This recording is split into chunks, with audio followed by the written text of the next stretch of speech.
To change an existing user in one way or another, we have the command usermod.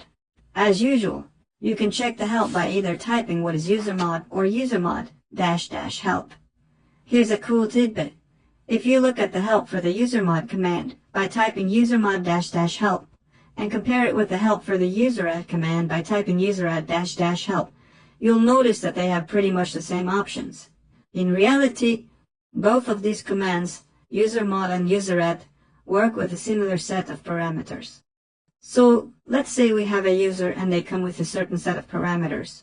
We can set these parameters when creating a user with useradd, or change them later for an existing user using usermod command. Let's go through a few examples of how to use the usermod command. Imagine we want to block our user. Right now, for example, the user outgoing, HR can log in and work just fine. Everything's cool with their account. But let's say we need to block them. We can check the help to see what option we need to use for that. It shows us the option -l, which is short for lock. So, we could type sudo usermod -l username. Since this is an administrative command, it's likely that we'll be prompted to enter password. Hit enter.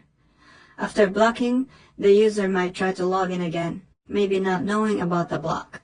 They enter their password and bam. They get an authentication error. They might think they typed their password wrong and try entering it again more carefully. But nope, they still can't log in because they're blocked. The thing is, the user isn't informed that they've been blocked. So for them, it feels like they just messed up entering their password. I also wanted to show you how elegantly and simply this mechanism works.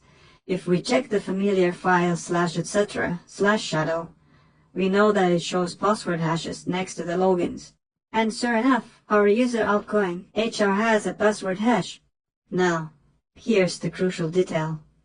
This hash starts with an exclamation mark. That exclamation mark wasn't there before. It appears when we use usermod with the -l option. So, locking a user simply adds a single exclamation mark to the password hash. This messes up the login mechanism. Because the user types in their correct password, the correct hash is generated from that password, and it's compared to the hash stored here.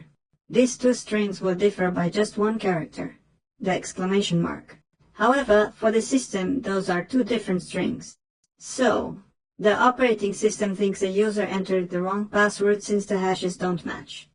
And that's how straightforward it is. Now, to unlock the user, we just run usermod with the -u option. The U stands for unlock.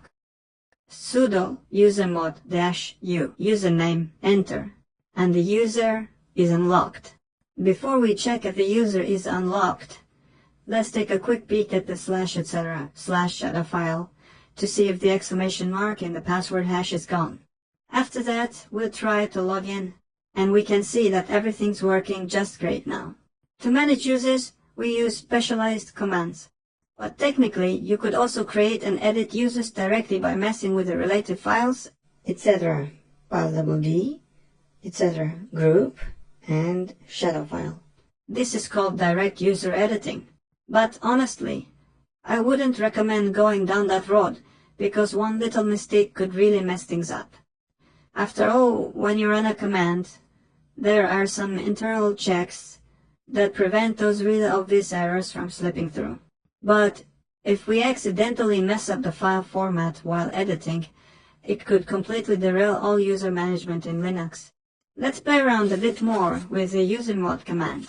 It can also help us change a user's home directory or set a home directory for them.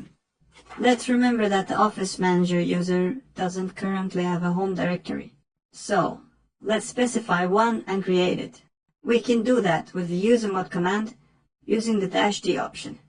After -d, we enter the path to the home directory we want to set, then the username, hit enter. Now we can check the contents of the /home directory to make sure no new folder appeared.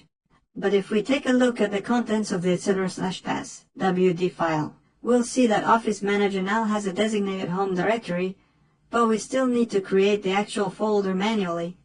I think you remember which command will help us do that. It's make directory, or make dir. Let's run it. We get the message saying access is denied because only the root user can create directories inside the home folder at the root of the file system.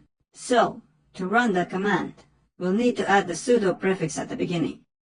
Let's repeat it in that format. Check it out. And now, the user has a home directory. It's set, and the folder is present. Another handy feature of the usermod command is changing or setting the shell, because the shell determines the commands our user can use moving forward. Let's change the shell for Office Manager and Smiley Girl from bin/sh to bin/bash. That would be the command sudo usermod-s, which means shell. Then we specify the new shell we want, /bin/bash, writing the path to that file, the username, and hit enter. Let's do the same for the second user. Checking back in the path wd file, and we see that our users now have a new shell. Task completed.